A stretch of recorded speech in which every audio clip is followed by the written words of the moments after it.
You're listening to Making Money Online with Lisa Johnson, the podcast that tells you what it really takes to build a business and the simple steps to get you there. I'm determined to share with you the reality of easy, simple business marketing tips to make passive income so that you can start making money online.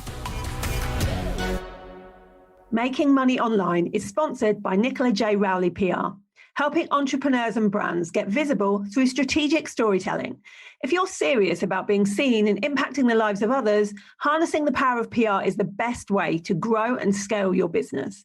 Visit njrpr.com for more details and read Nicola's best-selling book, The Power of PR. Hello and welcome to today's podcast episode. Today we're going to talk about money. I know you like it when I talk about money. It inspires you to make more money. So we're going to talk about money again. And so we're going to talk about money in a different way. We're going to talk about it from the root of behaviours and how we act and who we are and our personalities actually change the way we deal with money. And I've definitely noticed this as a risk taker myself. So I'm going to talk a bit about that. We're going to talk about profit first and we're going to see what else comes up. So to have this conversation with me, as always, I bring along a specialist in the subject. So I have Jessamy Walker here. She is a finance behavioural specialist and has been doing this for years. So welcome to the podcast, Jessamy. Good morning. Thank you for having me.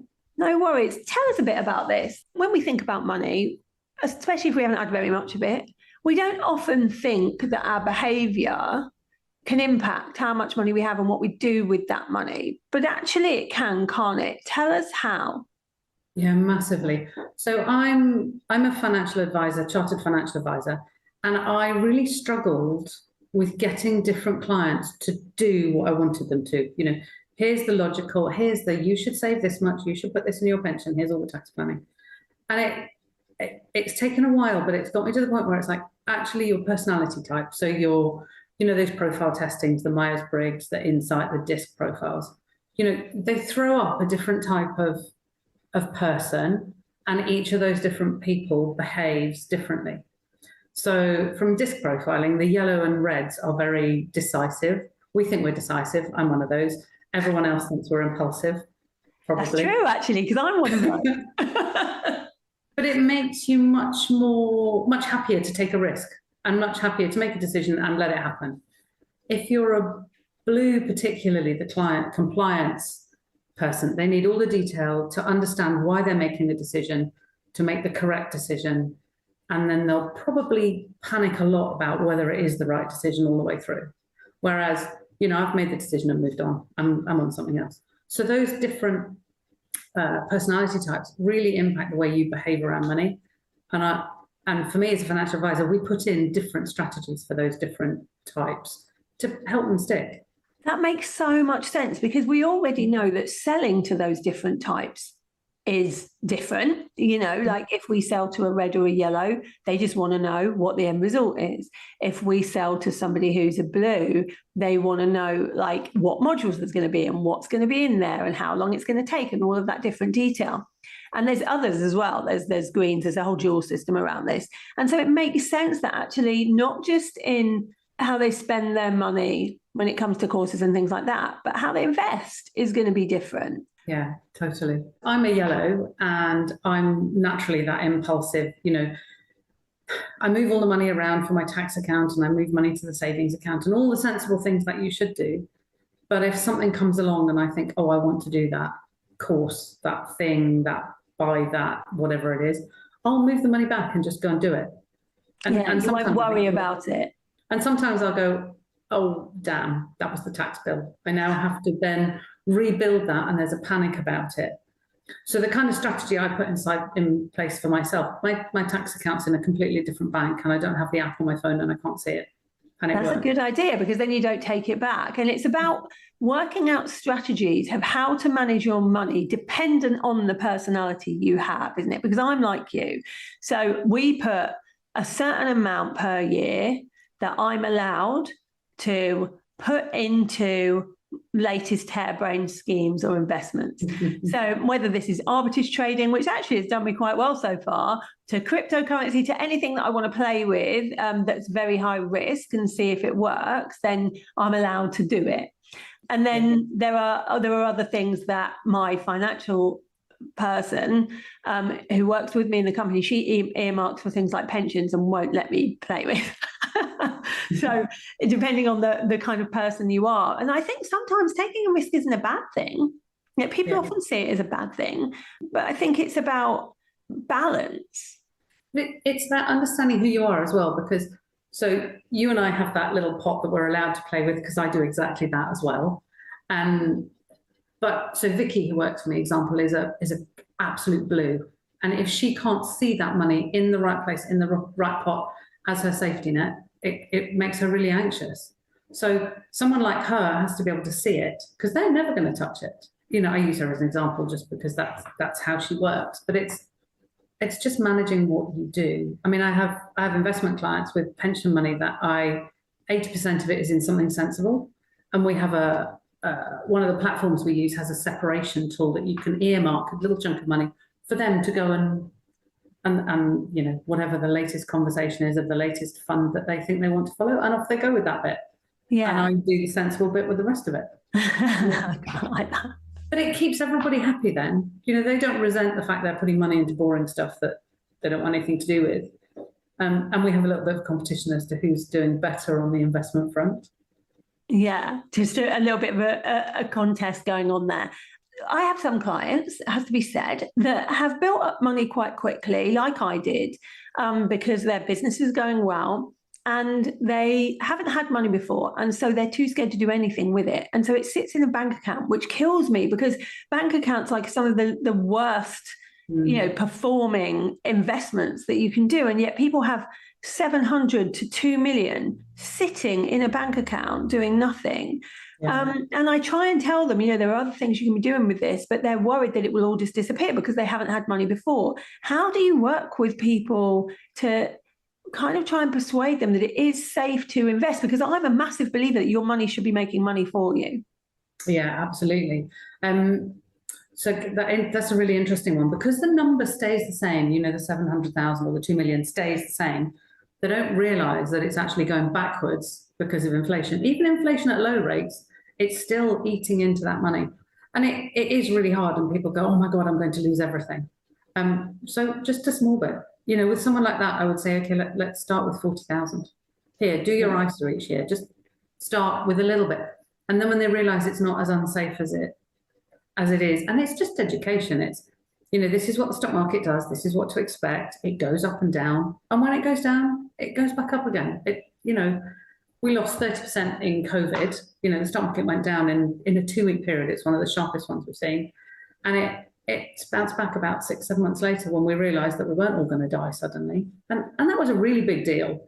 And it just goes around. And it's cyclical, isn't it? And I think whenever you do any kind of investing, I always think long term, because whatever it is, whether it is cryptocurrency or it's, whatever it is, if we try and see a quick result, that we're often disappointed, like most things. But if we just hold our nerve and leave things to go up and down a bit over a period of time, it will generally go up. I've definitely seen this with property. Like I saw people last year going, oh my God, everything's going to go down, so I'm going to sell my property now before it goes down, and it will go down for a bit and then it will go up again. It does. It just goes around, and it's almost the education that not so much the investing that's the difficult thing. It's okay, this is how you will feel. Your money will fall. You will feel terrified. You'll want to sell it. And it's pre-arming and pre-educating clients with,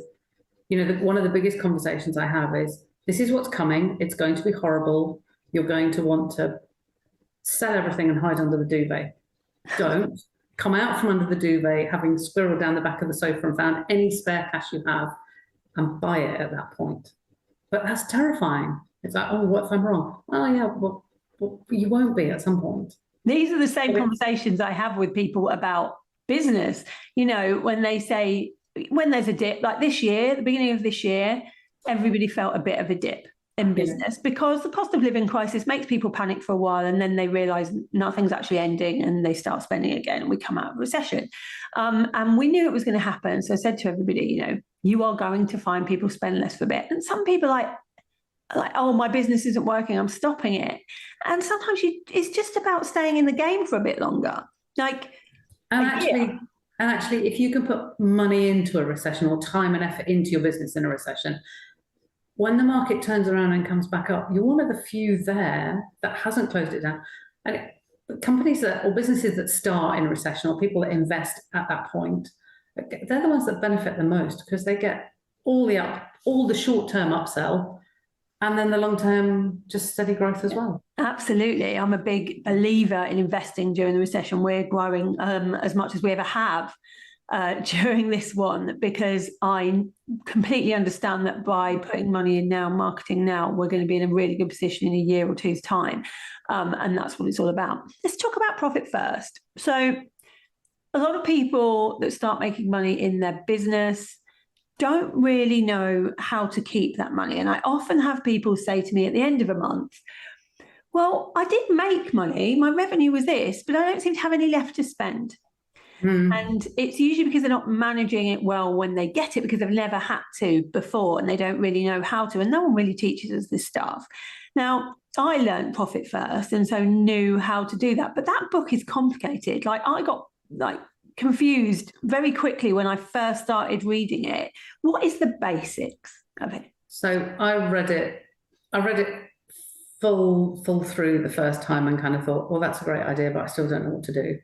So, and then I kind of thought, actually, do I need to do all of that stuff? So the basic principles are that every time money comes in, so an invoice comes in, either every time it comes in or at a regular once a week, once a month, depending on what your amounts are, that you take a percentage. So for me in my business, we put 40% into the operating pot, because we have quite high regulation and costs that go with that. 40% into the operating cost, and that pays for the office, the insurance, the operation stuff. All the things, yeah. I put 30% into a tax account, and I put that in a different bank away from. So I use Starling for my main bank and use Spaces in it. I think a lot of them do that now. NatWest, Monzo. Yeah, Tide do that as well, I think. Yeah, all of them do that. So I've set up 4 different spaces. Operating, which takes 40%. Wages is a brutal one for me at the moment. It's probably going to have to go up to 40% this year, and then the tax one will probably have to come down to 20%.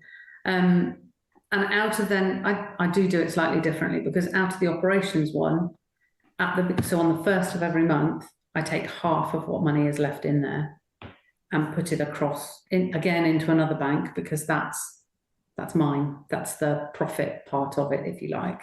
That's the bit that pays my pension, pays any extra dividends, rewards me for running a business. Yeah, because otherwise people sit in the wages pot along with everyone else's. Yeah.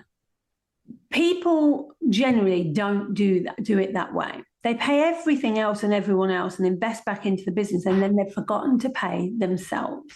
Yeah. And you have a business so that you can pay yourself. It's really basic. If you sit at a table with a bunch of entrepreneurs and say, who pays themselves what they would be earning if they worked for someone else, probably 2, maybe 3 out of the 10 will put their hand up and go, well, yeah, kind of. The others will fall off their chair laughing and go, don't be ridiculous, and not even close. It's funny, isn't it? Whereas I've always paid myself right from the beginning. I've much more than I would have paid myself in any other business, because I think that's the reason I'm doing it. Well, the principle is that the profit first principle is that if you move money out of the main account, when you go and look at the main account, it looks like there's not anything in it. And you think, shit, I've got to pay the bills. And so you go and do more. And it shows that, I think the stats show a kind of an uplift of about 10% in your turnover, because your bank account goes through these empty phases. And when it goes through the empty phases, we all kind of go, oh, focus the mind, get on with this. And so you just do. But yeah, it's really important, I think, to bench yourself against what I know we do it for flexibility and all those other things, but we do talk ourselves into excuses of why we do it. so that I can have more time off. Well, I don't know about you, but I don't get more time off. I probably work harder doing this than I ever worked for someone else. Especially at the beginning, like when people first start businesses, you're obsessed by your business. You're working all the time. You're not having more time off. The first 2 years of my business, I definitely did not have more time off. I tell you that. It's better now, but now I have a team, but it wasn't then. And I think as well, when it comes to thinking about your money and how you're going to spend your money in your business, it's really important to realize that you won't always have years where the profit is big. People always say to me, oh, yeah, but it doesn't matter about the revenue. It matters about the profit. And I do agree to some extent. Profit is really important because there's no point having a business if there's no profit in it.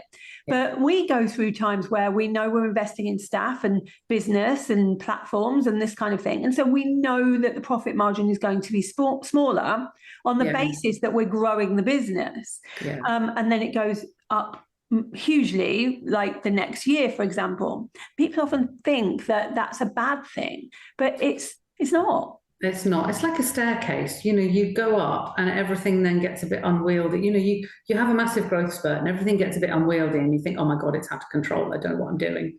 And then there's a consolidation, kind of right, we need someone in that seat. We need to change the way that this bit of software worked when we turned over 100,000 doesn't work when you turn over 1 million. There are change steps, and I think you have to think of it more like a staircase. That there's I like that.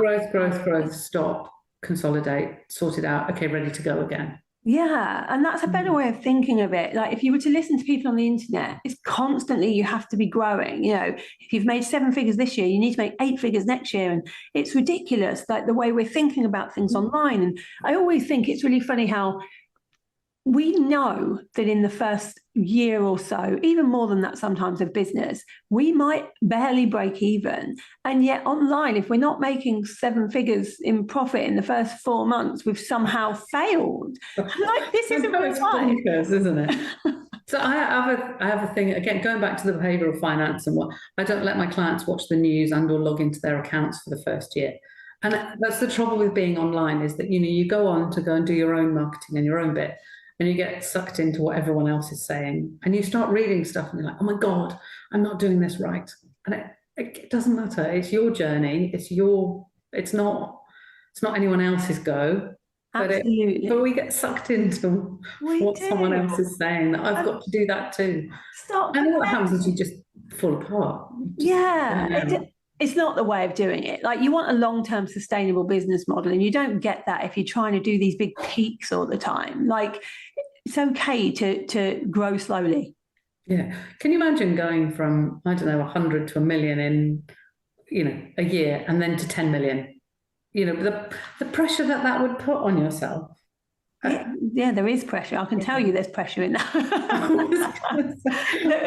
There's pressure because everyone around you then wants to know what your next big goal is. So it doesn't really matter where you get to. There's always going to be someone that's waiting for you to get to the next thing, and you can lose yourself in it. And, it took me quite a while to stop and then go, hold on a minute. Whose success train am I on? Because it's not mine. Yeah. And so that's the other thing that we talk to clients about, is actually what is success? Because it's not all about money. I always say there are 2 currencies you pay yourself in, and one is time and one is money. And actually time with what's important to you is equally as lucrative. If not more. It's really important. Yeah, I think so. I'm definitely changing my narrative on that the last year or so. It's so obvious to me now that people are chasing the money rather than the happiness, and they need to be chasing the happiness, and money might come into that, but it's definitely not going to be the be all and end. The money helps some of that happen, but when you have no money at all, then you absolutely have to. But there comes a point where it's like, actually, this is quite stable now, making all the right moves, making the money the way I want to. Do I need to now chase that and make it bigger and more important for whose benefit? Yeah, strangers on the internet's benefit, that's who. We don't like them. My mum warned me about strangers on the internet. I don't know about you. So, how do you most help people that come to you? They want to make sure they're doing the right thing with their money. Where do you start? Where do we start with? With mindset. and your personality type. One of the first things we start with, what was money like growing up? And that money story piece, just to understand who and how to put the strategies in that you'll stick to, that you can do. And then looking at the profit first model and tailoring that to a business and working out how that exists for you. But so much of it is just basic financial education. So all the mindset part, behavioural finance, when the market goes down, this is what you will feel, this is how you will want to behave. Create that self-awareness about that and try and do the opposite. And just handhold. That so much of what we do is just, no, it's okay. No, don't worry. No, this is what's going to happen. And pre-warning. I've got a graph of the stock market with emojis laid over it as to how you will feel at each point. And there's those ones, just before the peak that are like, the strong arm and the yes, I'm genius, and the sun with the shades on and all that. And then it goes around the other side and it goes a little bit quiet. And then just before the bottom, the little green pukey faces. That is how you're going to feel. Yeah. Last question for you is, how much money do you need to have to start investing? Next to nothing. So my stepson, on his 18th birthday, because you can buy shares from 18, I made him put £20 a month into a stocks and shares ISA. Yeah. If he keeps doing it until he's 60, it'll be 1.4 million. That's crazy. The power of compounding is phenomenal. But you can start with nothing. So if you're, I talk to a lot of property investors or people that want to buy property, and they're like, oh, I can't get started because I need 20 grand. It's like, but you can get started over here and build your 20 grand and then go and do that if that's what your passion is. But yeah. So stop putting off investing and thinking that you need to be a millionaire to do it. You can do it with very little money. If you need help doing this, go and talk to Jessamy. Where's the best place that people can find you?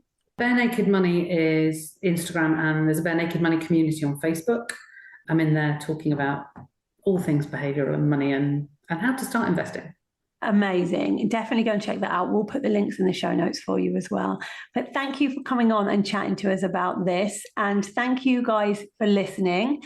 It's really important that we open up a bit more about money and start talking about money more, because if we don't talk about it, then it becomes this taboo thing that none of us know what to do with that money. I didn't know about investing for years until much more recently. And I wish I had, because it could have made a bigger difference. So start talking about it. Don't be scared about talking about money online, and go and start investing.